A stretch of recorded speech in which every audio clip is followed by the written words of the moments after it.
Brennan, moderator of Face the Nation, joins me now. Margaret, good to see you.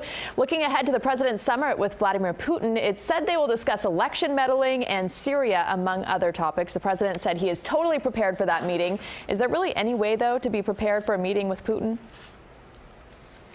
It's a good question, and a lot of the president's national security team was very apprehensive about him deciding to take this meeting to sit down one-on-one with an adversary like Vladimir Putin because they see little upside, particularly at a time when the president is already meeting with NATO allies, and that military alliance seems to be feuding within itself. We're going to have U.S. Ambassador to NATO, Kay Bailey Hutchinson, on the program to talk about that.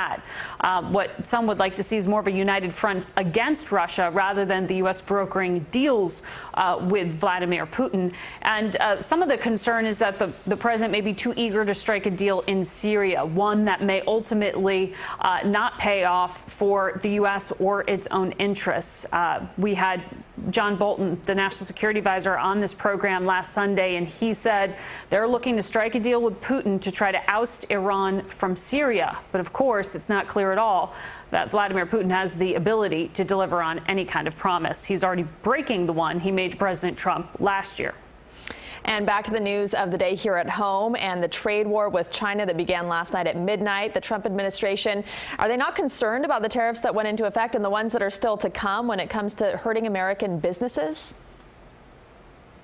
Well, this is a concern for many of the Republican supporters of the president who really want to run for re-election in November in those key congressional races on the message of economic success. They want to point to things like today's jobs number and say, look, tax cuts, Republican policies can deliver economic growth. They're concerned that these tariffs could really hurt agricultural exports for farmers who sell pork and soybeans to China. This could really hurt them.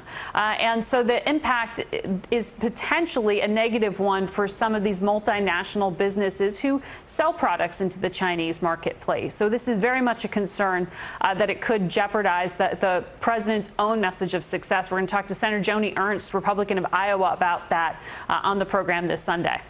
And we have lobster fishermen here in Florida as well who are concerned about that. Margaret, good to see you. Thank you. No. And join Margaret for Face the Nation Sunday morning. Her guests this week, Senators Joni Ernst, as she mentioned, and Chris Coons, as well as the U.S. Ambassador to NATO, Kay Bailey Hutchinson.